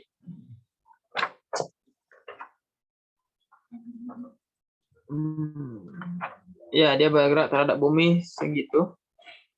Sehingga yang mau ditanya adalah waktu yang diperlukan pulsa cahaya untuk berbalik adalah 2/10⁸. SCS ya, balik-balik. Menurut A, pernyataan di bawahnya yang benar adalah, kita coba cek. Kita coba cek nomor 1. Nomor 1 itu bilang katanya menurut A S kecil 3 meter. Oke, pertama kita tulis dulu. Ketahui ya, V itu sama dengan 0,6C. Terus gamma itu 0,8. Terus ada delta T SCS. Itu 2 pulsa ya, 10⁻8 sekon. Nah, sekarang S nih. C delta T per 2. Kenapa per 2? Kan itu waktu bolak-balik. Kita kan cuma butuh waktu sekali tempuh ya. Berarti 3 kali 10⁻8 dikalikan 2 kali 10⁻8 per 2. Ya udah, ini coret-coret, kita dapat 3 meter. Apakah benar 3 meter? Oke, benar. Nomor 2. Nomor 2 itu katanya menurut B jarak dari S kecil adalah 2,4. Berarti S aksen ya. Jarak dari B. Berarti si S yang tadi kita kalikan nilai gamma. S-nya itu 3, kita kalikan 0,8. Oke, ternyata dapat 2,4 meter. Benar lagi. Menurut B, nah ini kan kalau biasa jawaban SBM itu kan 1, 2, 3, 4, 1, 3, 2, 4, atau 4 gitu ya. Kalian coba cek ya, caranya kalau udah dapat 1, dapat 2, langsung cek nomor 4, 3 lewatin. Karena apa? Nggak mungkin kan? Kalau udah 1, 2 benar, berarti kemungkinannya 1, 2, 3, 4, atau 1, 2, 3 gitu. Tapi kalau misalnya kalian cek nomor 3 nih, 1, 2, 3 benar. Kan ada kemungkinan semua benar. Jadi kalian harus ngecek lagi nomor 4. Jadi langsung ngecek aja nomor 4. Nomor 4 itu katanya menurut B, kelaujan pulsa saya saat berat dari C ke S. Sekarang menurut B lagi, tapi dari C ke S, bukan S ke C, 1,2. Kita coba ingat lagi postulat Einstein. Pulsa cahaya pada saat berat dari C ke S. Berarti ada perubahan ya. Padahal kan menurut postulat Einstein, apapun kerangka acuan, mau A, B, orang di bumi, orang di mana, kecepatan cahaya itu sama. Gitu. Jadi pulsa cahaya bukan 1,2, harusnya tetap 3. Oke, berarti ini salah ya. Ya udah, berarti kalau ini salah, 2 benar, berarti ini udah pasti benar.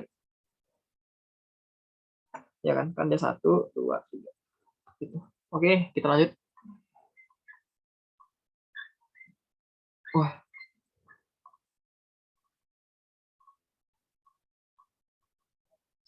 Kita lanjut lagi, soalnya masih 2 lagi. Oke, sekarang kita coba membaca grafik HC, HF.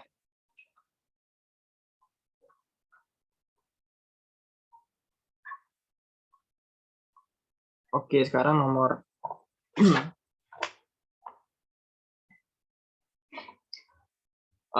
ini adalah grafik HF.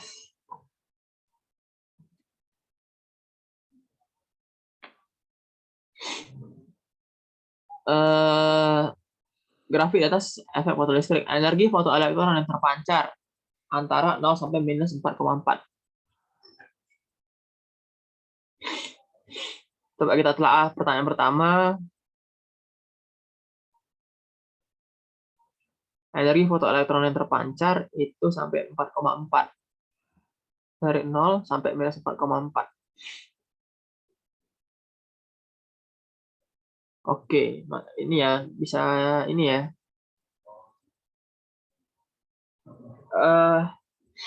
Energi HF itu,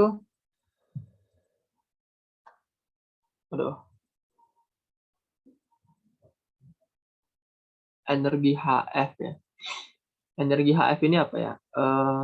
Sorry ya, agak lupa ya. Energi HF ini, energi pemancaran itu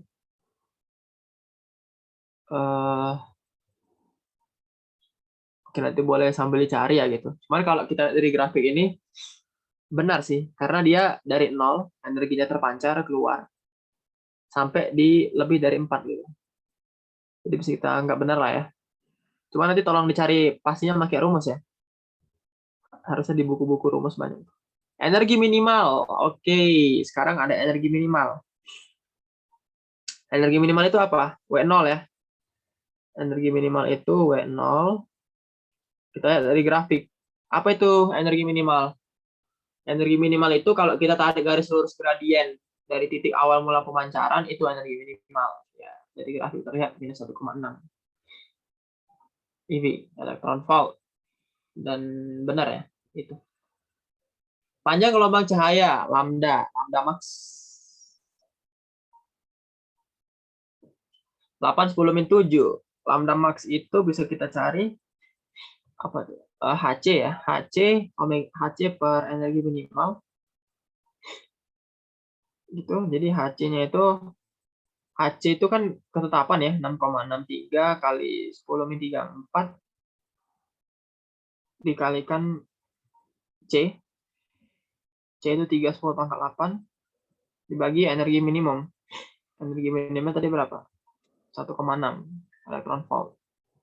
Tapi ingat ini elektron volt, jadikan joule dulu, berarti kita kalikan 1,6 kalikan 10⁻⁻19. Jadi joule ya. Ya udah, nanti dapat lambda maxnya itu 7,89 kali 10⁻⁻7 meter. Ya ini masih bisa diterima lah ya, 8 ya. Oke, masih oke lah. Yang 4, kalau intensitas diperbesar, bentuk grafik tidak berubah. Perlu kita ingat ya, kalau intensitas cahaya itu tidak dipengaruhi energi foton. Kan intensitas cahaya berarti seberapa rapat energi cahaya yang dipancarkan.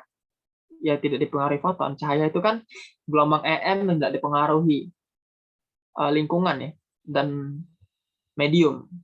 Berarti benar juga. Oke, berarti semua benar.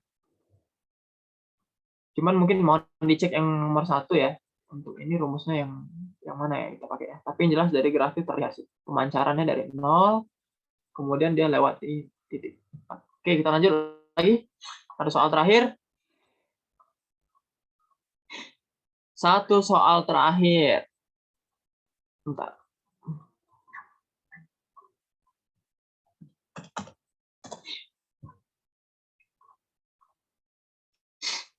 Soal terakhir.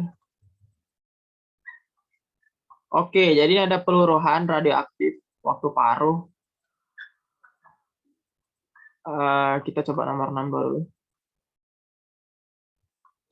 Jadi di nomor 62 ini ada waktu paruh ya. Menariknya nanti kalau kalian udah kuliah, waktu paruh itu kita bisa analisis secara kalkulus juga. Jadi bukan secara fisik aja, fisis. Semangat guys. Oke, jadi soal terakhir, 2 soal terakhir lebih tepat. Oke, kita coba. eh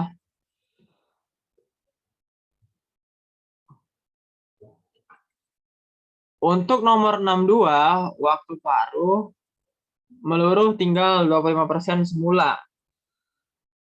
Eh Mula-mula N0 120 gram.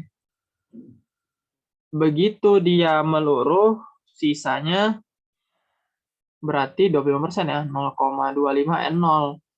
0,25 kita kalikan 120, berapa tuh? Jadinya 30 ya, seperempat kan? Gitu. Waktunya 20 menit.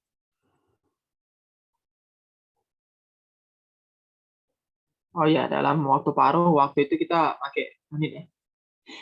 Sekarang kita mau cari periode dulu. Jadi rumus periode apa guys? Rumus periode itu N sama dengan N0.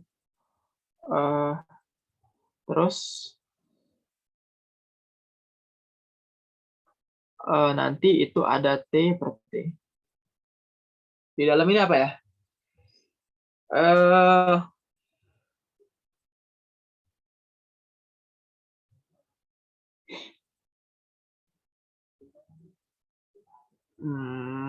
Apa di dalam itu?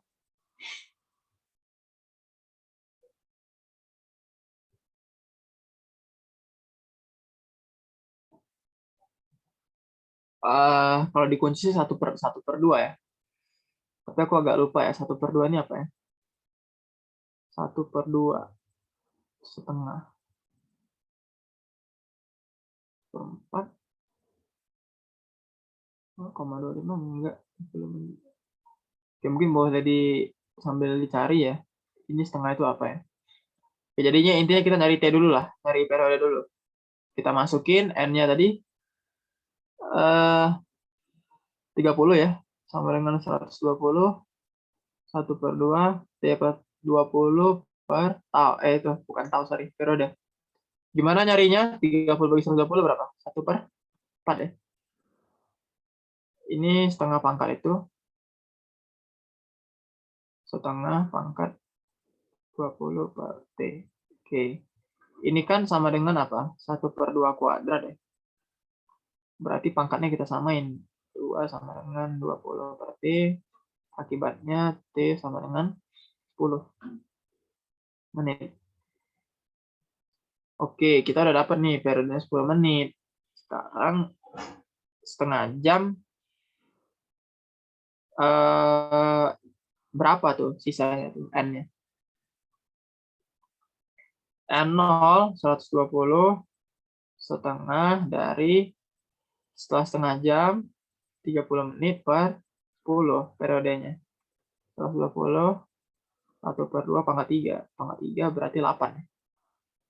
120 dikalikan 1/8. 15 itu. Iya, 15 gram ya. Oke, ini ya. Kita lanjut ke soal berikutnya. Suatu unsur radioaktif, waktu paruhnya 100 detik. T berarti.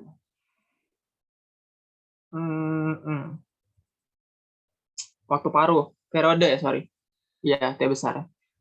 Bila massa bahan radioaktif itu mula-mula 1 gram, setelah 5 menit massanya tinggal, ya kurang lebih sama ya. Nomor 3 ya.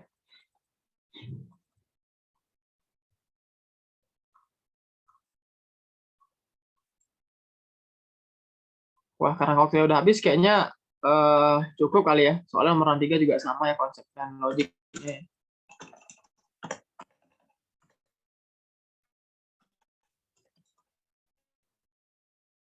Oke, palingan itu dulu sih, guys. Hari ini kita bahas trik magnet, waktu paruh, dan fisika modern.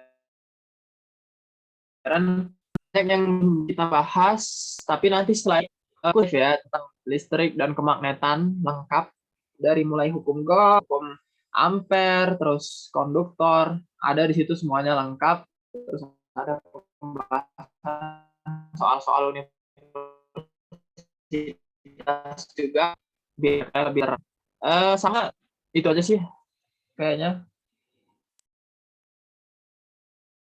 Ada pertanyaan mungkin 1 menit terakhir?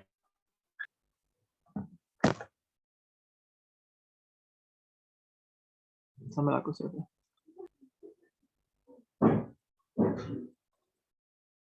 Nggak ada pertanyaan? Oke, kalau nggak ada pertanyaan, gitu aja Rumble Fisika Bright Scholarship hari ini. Mudah-mudahan bermanfaat ya. Nanti insya Allah aku share PDF tadi pembahasan kita sama semua PDF yang pernah aku kerjain juga tentang listrik, magnet, dan induksi ya, elektromagnet, induksi elektromagnet. Gitu sih. Thank you, bila ya. Wassalamualaikum warahmatullahi wabarakatuh. Semangat guys. Oke, siap.